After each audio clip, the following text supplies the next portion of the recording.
Hola, tenía pensado hacer este video desde hace meses, pero no me acuerdo por qué lo terminé sin empezar siquiera. Y en cambio terminé haciendo el video de los sesgos absurdos que mucha gente tiene. Pero bueno, aquí estamos de nuevo. Podría decirse que esta es una especie de secuela espiritual de ese otro video, o precuela, si tomamos en cuenta que este lo estaba planificando primero. Bueno, al grano. Vamos a hablar de temas de Washingtonia que sé que les encantan. Hoy vamos a hablar de... espera, se anularon esas sentencias hace como 2 años. Bueno, este video es más un intento de opinión mío sobre por qué la historia de este caso y de su anulación es un vivo ejemplo de que nunca hay que creerse invencible o creer que tus victorias son para siempre. Un rápido resumen de Roe vs. Wade. El 22 de enero de 1973, SCOTUS, la Corte Suprema de Washingtonia, legalizó el aborto en todo ese país bajo el pretexto de que la constitución de ahí, en su 14ª enmienda, protege el derecho a la privacidad, supuestamente, y que el derecho, entre comillas, a abortar estaba implícito ahí, por lo que las leyes que prohibían eso eran inconstitucionales, supuestamente, otra vez. Resumiendo bastante, legalizaron el aborto, ya saben, hasta lo que fundamentalmente sean las 24 semanas de embarazo en todo ese país. Una completa barbaridad, tomando en cuenta que muy pocos países son tan permisivos en eso. ¿Qué pasa? Que el 24 de junio de 2022, SCOTUS tomó la decisión Dobbs vs. Jackson Women's Health Organization, qué nombre tan largo, en la que anuló Roe vs. Wade bajo el pretexto de que el aborto no aparece en la Constitución, permitiendo que cada estado legislara el procedimiento que empiezan con A como se les dé la gana, lo que incluye que lo podían prohibir. Y ese era el punto, de hecho. No voy a hablar mucho de las sentencias en sí, porque ese es básicamente el resumen, sino de por qué, en mi opinión, y analizando el contexto de ambas y lo que pasó en los casi 50 años entre una y otra, era inevitable que Roe fuese anulada en algún momento u otro. Antes de que ocurriera Roe en 1973, algunos estados en Washingtonia ya estaban legalizando el mediante la legislación estatal, por lo que podrían haber simplemente esperado que la mayoría de estados seguían ese rumbo. Pero la paciencia aparentemente se fue de sabático para algunos pueblos, así que se les ocurrió la carta de intentar que la Corte Suprema acelerara las cosas. Y lo consiguieron, lo cual me hace dudar del mantra de que hubiera un supuesto heteropatriarcado, como luego los pueblos alegan. El tema es que para ese entonces ya había 2 bandos en lo del aborto, los que lo querían legalizar y los que no. Y claro, Roe fue una decisión tomada por 9 jueces no electos, por lo que era obvio que los opositores del procedimiento con A se iban a sentir enojados, básicamente porque no tuvieron voz ni voto en esa decisión. Y luego tenías a los defensores de la decisión que estaban felices de que el aborto fuese legal. ¿Y qué pasó? Bueno, en las décadas siguientes, el aborto se fue convirtiendo en un tema bastante polarizado en los Estados Unidos. Tenías a 2 bandos, los pro vida que lo querían prohibir, o al menos restringir, limitar el acceso al aborto. Y por otro lado tenías a los pro elección que querían que siguiese siendo legal y que Roe fuese la ley del país. Y se convirtió en un asunto incluso partidista, ya que el Partido Republicano, de derecha conservadora, hizo varios intentos de limitar el aborto.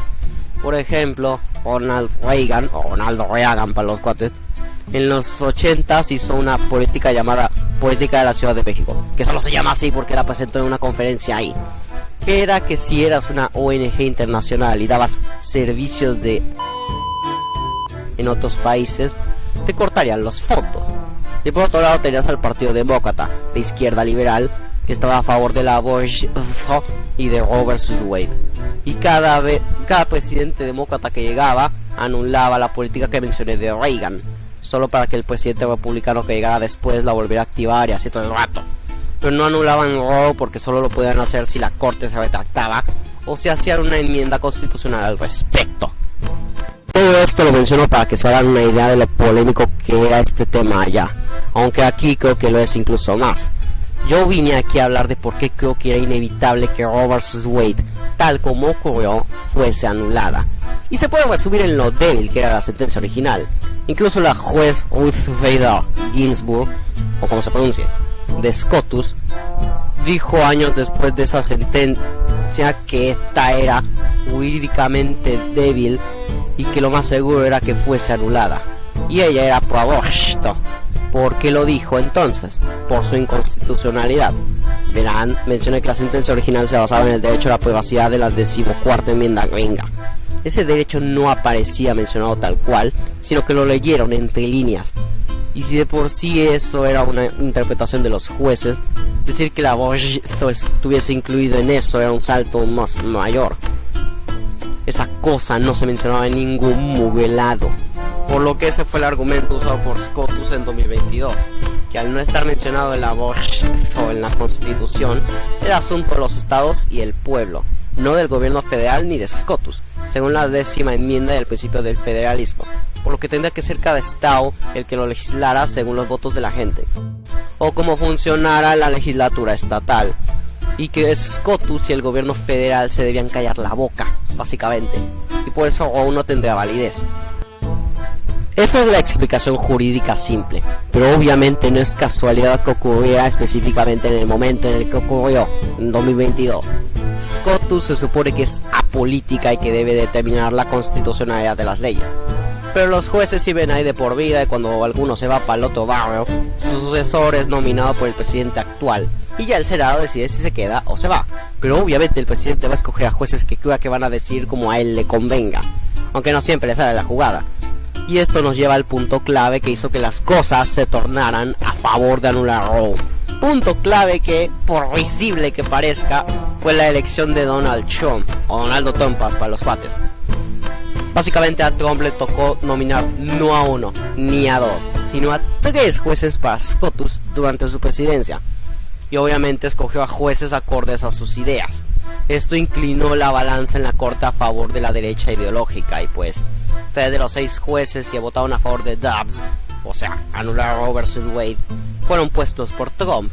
Y cuando se presentó el caso de la ley de Mississippi que proponía prohibir el aborto tras las 15 semanas de embarazo, lo cual es mucho más permisivo que muchos países de Europa y de la TAM, pero a muchos pueblos les parece muy estricto. Es impresionante lo disociados que algunos gringos están con respecto a la realidad.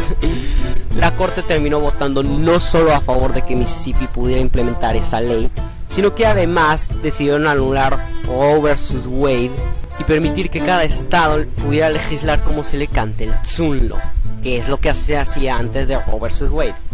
Lo que resultó en que muchos estados del sureste gringo prohibieran el aborto o al menos pusieran leyes mucho más estrictas que antes. Ni Biden puede oponerse mucho porque el presidente no tiene mucho poder para anular sentencias de Scotus. Por algo la batalla, entre comillas, era en cuanto a la composición de Scotus. En otras palabras, Trump tuvo mucho que ver en que Texas y Oklahoma prohibieran el aborto. Y probablemente por accidente, aunque salió a atribuirse el mérito por ello. Es impresionante.